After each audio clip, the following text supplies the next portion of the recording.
Alright guys, so a little bit ago, about 30 minutes ago, the GTR was just returned from its last rental, and one of the most common questions, most frequent questions that I get on Instagram, even on YouTube, is basically how much money do I make from renting out the GTR through Turo. I also have done some rentals direct, but it's a lot safer to do it through Turo. So I kind of want to just focus on that, my renting experience using Turo.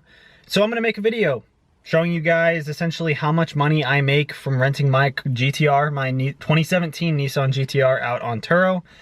And then also I wanted to discuss something because it also raises another good point. But as the car was just returned, I actually want to take it for a little bit of a drive to make sure that everything's still working good with the engine, the transmission, everything like that. It's part of the standard process of the car being returned. And so I'm going to go take a look at that real quick as I drive off to another location. Then I'm going to show you guys kind of the whole process that I go through whenever the car is returned. I'm going to show you guys how much money I make from renting the car out on Turo. And then I'm also going to talk about, is there a business possibility when it comes to buying cars and then renting them out on Turo? So we'll talk about that in a minute. All right, so I took the car to Mexico to test it out, obviously see how it's performing. And so I'm gonna show you guys kind of what I do. I already did this a little bit, but anytime the car's returned, I just do a simple once over, look at the car if there's any new additional damage that I need to report or anything like that. It's really important to get that done because Turo has really good protections for everything like that. So, looking around the car, there's nothing that's that very obvious. It's a little bit dirty. The last guy who rented it for 2 days, so he was able to drive it for 200 miles. He ended up doing less than that. I think he did like 170 miles or something like that in the 2 days. So, you know, it's obviously going to be a little bit dirty. Obviously, I tell them don't wash the car. It has a ceramic coat on it, so you need to wash it properly. But yeah, there's nothing new, there's nothing that stands out or that there's any issue with the car. While driving the car, everything seemed perfectly fine, so it passes the check. So he did a good job on this rental and he returned the car in a good state. So that's all you can ask for. So it's time to talk about how much money do I make from renting out my 2017 Nissan GTR. Now, before I say what I make or what I generate from it, please remember that there's a lot of factors that go into these rentals. So for example, I live close enough to Seattle where if you search Seattle, my car will come up, even though I'm like 30 to 40 minutes south of Seattle. Seattle's a very high population city, so that obviously really helps the chances that I get a rental. But on top of that, I'm also very close to Tacoma. And Tacoma is also, I mean, it's not nearly as big as Seattle, but it's a city and there's still people who go there and stay there, and so it can also show up if you search Tacoma. So I'm near two cities that allow me to, you know, rent out the car. This last guy, he was staying up in Seattle. So, you know, that just goes to show it was about a 40-minute drive for him, and he still was able to pick the rental. So that's one huge thing. If you are out in the middle of nowhere, if you don't live near a major city, you might get less rentals. It can definitely impact your rental revenue. So if you're looking at doing a rental for your car, just keep that in mind. Also, another important factor before I go into this is competition. If you try to rent out a car that is on Turo a lot, so for example, Teslas are all over Turo, you're going to have more competition, which means there's less likelihood that your car is going to be rented, as well as it also drives the price down because there's other cars in competition and everything, versus a car like the GTR. Where I live, so if you search Tacoma or Seattle, there's only 2 GTRs that come up, mine and one other. And the reason why I'm so successful in renting out my car, although the other guy is also successful, I mean, 2 cars is totally fine. We don't have to compete with each other. But the reason is because 1, my car is a newer year than his. 2, my car has more modifications than his. And 3, my car is priced cheaper than his. So it allows me to, you know, get quite a few of the rentals, because when people look up nice cars, especially some people are looking specifically for GTRs, then they're going to find mine, probably both, and be like, hey, I like this one better because I'm able to save money, or it's a, you know, newer year, or more modifications or something like that. So that also factors in. So just keep that in mind as well. But the primary reason why I wanted to do this is because I had a bunch of people asking me how much I make, and it kind of raised a question. One person in particular actually said that they're looking at buying a Nissan GTR over, I think they were comparing, they were gonna either get a Corvette or a Camaro, but they're actually looking at buying a GTR now because of how many Turo listings near them for Camaros and Corvettes exist. And so they're looking to buy the GTR because they want a GTR, they want a fast car, and then rent it out on Turo where there's less competition for GTRs and make money that way to help essentially pay the monthly payment that they'll have. And so when he said that, it actually raised a question in my head. What if you ran a business like this? What if you followed the model that I did where I put about 52 to 55% down on the car, financed the rest of it, rented it out to cover the monthly payment for the car payment and then also insurance, and then you started doing it with other cars. Once you have enough capital saved up, then you get a McLaren, then you get a Lamborghini, then you get a Ferrari, and you keep adding to it and you use a smart business model. Would that be a profitable business idea, a profitable business venture? So I kind of wanted to take a look at that as well. So first off, let's talk about how much money I make renting out my 2017 Nissan GTR. Now, I wish I had more data on it. I've only been renting out the car on Turo for a couple months. I had it originally just ridiculously priced in case anyone happened to rent it, and then only recently started renting it out at a reasonable price where it gets rented frequently. So there's different ways you can do the pricing. So I'm still trying to figure out the pricing. You know, it's getting rented a lot, so I can probably raise the price a little bit, so these numbers might go up. But then also you have to factor in that there's seasonal changes in rentals. So basically in wintertime I should probably expect less rentals, but I don't have the data to back it up because I haven't been renting it out for a year plus. And so I'm thinking it might be a good idea, depending on how successful this video does, that once I've been renting out the car for a year, so basically a year from 2 months ago, or probably a year from now, I do it again so I can show you guys a better average. Because right now I only have an average for May, June, July, and then August. Even though August hasn't happened yet, I have rentals and expected revenue. So if this does well, definitely will make another video to show you guys how much money this car can make you. So for the month of May, and this is after Turo takes their cut, I also, there was fewer rentals in May, but in May I made $673 from my rentals. In June I made $829 from my rentals. In July I made $606 from my rentals. That includes revenue that I haven't earned yet. Most people keep their rentals. I've actually only had one person cancel a rental, and they notified me ahead of time, and it was like a ways ahead of time, and I completely understood why they canceled it. So I really expect to make that 606, but you never know. That could absolutely change. And then August, I'm expected to make $888, and that could go up because that's only rentals through the first 2 or 3 weeks of the month. And so in the fourth week, if I get any rentals, then that would also boost that up. So that comes to an average of $749 per month.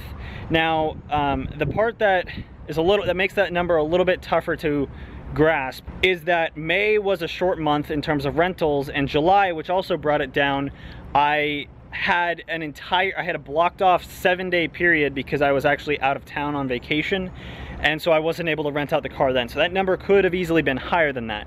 So even though $749 is what I came to, that number could easily be higher, and so that's kind of why I'm wanting to see more data, so that way it factors out any outliers from low months or high months. So with the $749, that comes out to about just under $9,000 a year. And most cars, so I've seen GTRs being rented out from 2009, so I'm kind of presuming that I'm able to rent the car out for about 12 years at least. And so in 12 years it would make me about $108,000. Now, a couple things about those numbers. One, this is my car. I still drive this car. It doesn't matter that I rent it out because, you know, when the car is not being rented, I still drive it. You know, I just drove it right now. I had some fun with it. And so those numbers might seem a little bit low, but I still get some enjoyment out of it, and it's helping cover things that, you know, my car, because of the weather and because of how busy I am during the week, I don't drive this car very much. And so now I'm able to make revenue off of the car when I normally wouldn't be driving it. And so that's something to factor in. If you own a nice car, if you own a GTR and you daily drive it and you drive it every single day, it's a little bit of a different factor, as well as if you just buy one for the sake of renting it and you don't actually drive the car, then you also have to factor those things in. And so I think that in terms of my situation, those numbers are really good, and those numbers could easily go up because I could increase the pricing. So we'll see what happens, but ultimately I'm very happy with those numbers. Now, cost. So that's where we can talk about this business model. What if I put 55% down on a car for the purposes of renting it out, and I want to create a business off of that, profit off of the monthly payment, and make money renting out cars? It is a good business model. I mean, there's a lot of car rental agencies that do very, very well. But here's the thing. So I put down $50,000 when I bought this car, financed $45,000, and my monthly payment at the time at a 3.69% interest rate came out to about $800 per month. It was slightly above that, but just for the sake of keeping things even, you know, I'm putting it at $800 a month. And then also insurance. So I have to pay insurance monthly on this car because I still drive it. And so when I got the car originally, I was actually paying over $500 per month for the insurance. I was under 23 years old. I had 2 speeding tickets on my driving record, and I lived in a place that had pretty expensive insurance. And so now I'm actually only paying about a little over $300. I think it's like $320 per month for the GTR for insurance. So you take those two together and you're starting to see the problem. So the math comes out to over $1,000 a month for the car payment when the car was financed. So if you're trying to make it into a business model, and then with the insurance payment of $320 a month. If you take out the car payment, then it's making a profit of about $400 a month on top of the insurance payment, and then you are looking at profit. The other way to look at it is, okay, well, what if I get a warehouse or a garage and I run a business where we purchase these cars? I have a GTR, McLaren, Lamborghini, Ferrari, even go outside of that, go to like Jaguar, Bentley, everything like that. I get like one of each type of car, so that way there's not the competition. And I stick them in a warehouse. I don't drive them, I don't touch them, I don't pay insurance on them, and then I only have the people that come out and rent them drive them. And that is a possibility because, you know, as long as the car is insured during the trip, that's all that matters. And Turo covers the insurance the second the person gets in the car and drives away. It's protected by Turo's insurance. And so that absolutely is a possibility, but there are definitely some issues that could arise if you follow that business model. But again, following that, you still would be losing a little less than $100 a month from doing it if you take out the insurance payment. So $800 a month is what I was paying, and then, you know, making $730 a month of revenue, it would come out to be a loss. So if you were to do something like that, you would need the capital to be able to actually purchase the entire car, and that would be a lot smarter to do. I think that if, you know, it absolutely is a viable model if you have the capital to buy the car outright or pay, you know, 80-90% down. And then also, you know, if you're able to figure out the insurance properly and get a nice cheap insurance rate, which commercial insurance, if you have a fleet, I believe is cheaper, so that way you don't have to pay ridiculous amounts per month, then it absolutely could be a good business model. But in terms of if you're looking to just buy a GTR because you like GTRs and you're like, I'll use the rental payments to cover everything, it's not as profitable. It can help pay for things, but it's still, you know, not super profitable. And also, all of these numbers don't factor in maintenance. Maintenance on these cars, especially GTRs, is not super cheap. It's not horrible like a Bugatti or even a Lamborghini, but it's still a really expensive maintenance cost on this car. You're talking, I mean, oil changes aren't bad, obviously. I mean, it's just, nothing special there.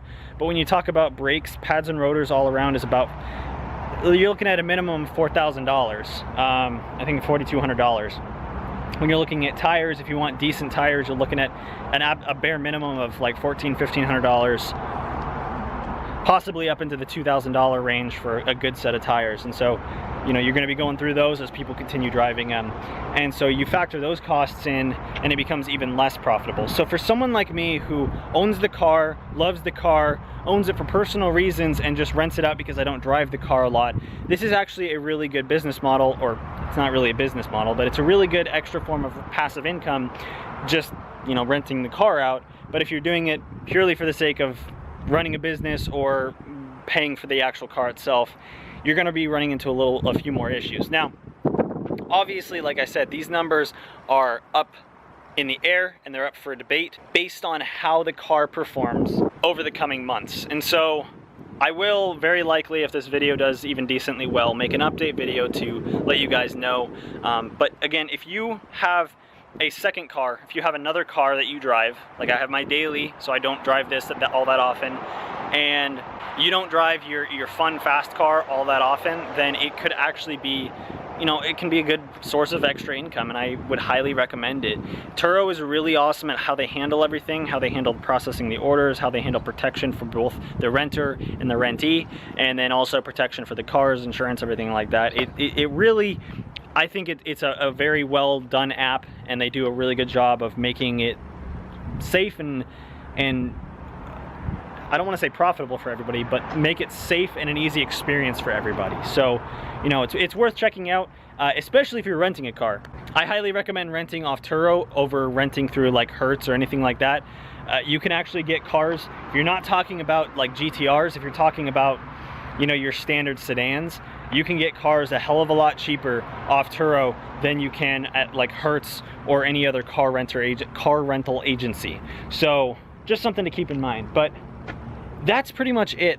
All that I wanted to talk about in this video. I'm not going to show any driving or anything because it's a little bit of a hot day out, and I wanted to make sure that the car, you know, doesn't overheat or anything. I don't know how well it was treated during the time period, so, you know, I do want to give it a little bit of a break. It is being picked up next Saturday for another rental, and we'll see how that goes. So if you guys have any questions about anything that I mentioned in this video, especially with renting out cars on Turo or how Turo works, feel free to ask in the comment section below, or you can DM me on my Instagram. My Instagram is always tagged in the description below. I'm happy to discuss because I love talking rentals and passive income and everything like that. So if you have any questions, let me know. Be sure to comment, rate, and subscribe.